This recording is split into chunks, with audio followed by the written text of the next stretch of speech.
In this video, we are going to dive deep and analyze and dissect this Week 4 matchup against the Dallas Cowboys for the Carolina Panthers, and you're watching Pantherology.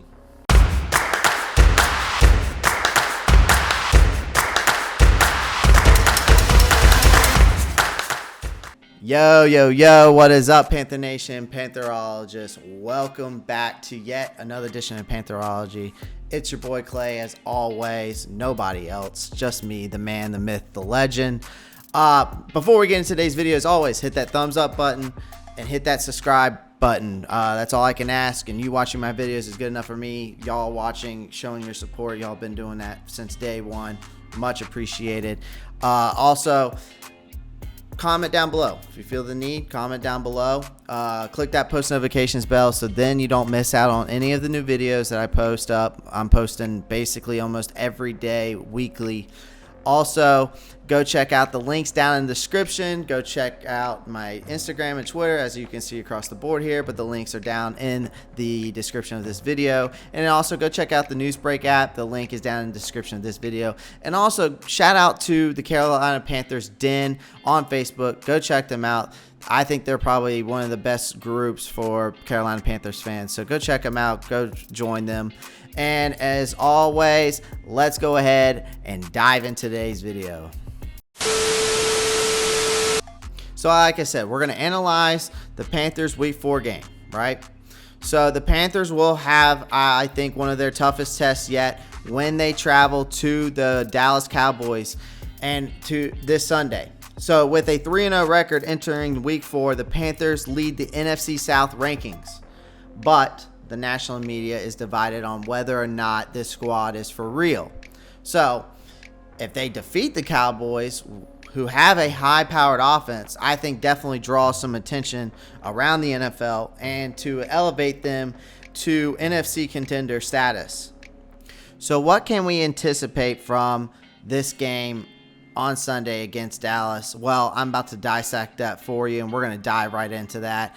But first things first, I want to talk about our team, my team, the Carolina Panthers first. So for the first time since he has joined the Carolina Panthers, Sam Darnold will be without the best running back in the league when he's healthy, Christian McCaffrey. Now, McCaffrey suffered a hamstring injury, unfortunately, in the second quarter of last Thursday's triumph win over the Houston Texans, and will be out for a few weeks as for what we know for now. The Panthers have youngster Chuba Hubbard, and then we have veteran Royce Freeman in his place. I expect Hubbard will handle most of the effort in the backfield, and then I expect Freeman will primarily probably be used just for pass protection. Now, the Panthers will be without not just McCaffrey, but also tight end Dan Arnold. And as we all know, Carolina agreed to a deal earlier this week that sent Arnold to the Jacksonville Jaguars with a third-round pick as well, in exchange for cornerback C.J. Henderson and a fifth-round pick. So this allows rookie Tommy Trimble to play a larger role in the Panthers' attack. Now, Trimble has been named around as the Jeremy Chin of the 2021 draft class by head coach Matt Rule because of how versatile he is and the ability to really just do it all. His first NFL touch was a touchdown off a jet sweep versus the Houston Texans last week, and he demonstrated that he can also run the football. So the Cowboys boast one of the game's top young cornerbacks, as in Trayvon Diggs, but the rest of the Dallas secondary is kind of questionable a little bit. So with McCaffrey out of the lineup, I anticipate Joe Brady to test the back end of the Dallas defense early and probably frequently throughout this game. I think explosive plays have to come from someplace. And this appears to be the week where Darnold and Robbie Anderson must establish their connection. Anderson has been relatively quiet in the first 3 weeks, but Matt Rule wishes for that to change this week. Now let's dissect those Dallas Cowboys. The Panthers defense is going up against the Cowboys offense, which makes this week 4 game, I think, very fascinating. Now, Carolina boasts the strongest defense in the National Football League as of right now, statistically. So while Dallas is in the top 5 in most of the offensive statistical categories, through the first 3 games of the season, the Panthers have made oppositions to these quarterbacks' lives and making them a living nightmare. But they haven't encountered an offense like this.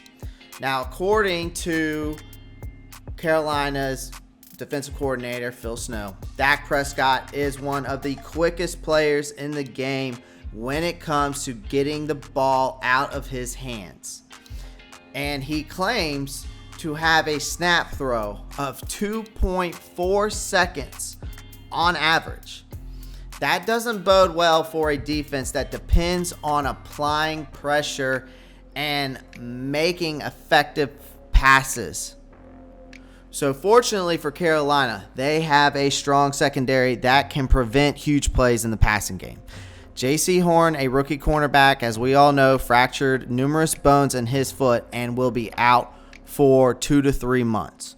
So the injury to Horn may have accelerated the deal for Henderson, but the Panthers may not utilize him much, or if at all, on Sunday. But this is a good but. Carolina will also witness the return of veteran cornerback A.J. Bouye, who missed the first 2 games of the season due to suspension. He was declared inactive last week because the team thought that he needed another week to kind of regain his conditioning. So on Thursday afternoon, Phil Snow did discuss this whole spiel about him getting back in the lineup and his conditioning. So with 3 starters in the secondary, you can bet Dak Prescott will go right after some of these newcomers and new faces. When you have Amari Cooper, CeeDee Lamb, and tight end Dalton Schultz, who lead the Cowboys in this receiving corps, and all 3 can damage you in space, deep down the field, and over the center of the field. So it's virtually hard to break all of these guys' rhythms. So the Panthers, on the other hand, are getting a breather with the fact that wide receiver Michael Gallup has been placed on the injury reserved. So, as excellent as the passing game is, the Cowboys are a very difficult team to beat when they run the ball well. Ezekiel Elliott and Tony Pollard make one of the league's greatest 1-2 punches. Carolina's defense focus must be on stopping the running game on Sunday if they want to be successful here. I think they will be in a strong position to win the game if they can make the Cowboys offense one-dimensional. The Cowboys offense looks like one of the best in the league now that Prescott is back and healthy. They even have a 2-headed monster at running back, as we know, in Ezekiel Elliott and Tony Pollard. So Carolina statistically appears to have the defense to match them. But the Sunday's game, I think, will be a great measuring stick to see if that's just a mirage. This game will be a great test for Darnold to see how much he has improved since leaving the Jets. Now that he has to win on the road without McCaffrey, the Panthers can officially be a crown playoff contender with a win in Dallas to continue their undefeated season. But that may be too much to ask with the recent injuries.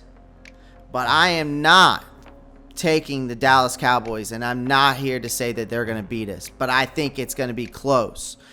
I'm always think that defense wins championships, and I'm sticking with that. And I'm taking the Carolina Panthers with a 28-27 win. I know that's a close margin. This game could go either way, but that is my final score prediction. Guys, I hope you enjoyed today's video. I am pumped up for this game, but nervous as hell. So as always, before I leave you, keep pounding.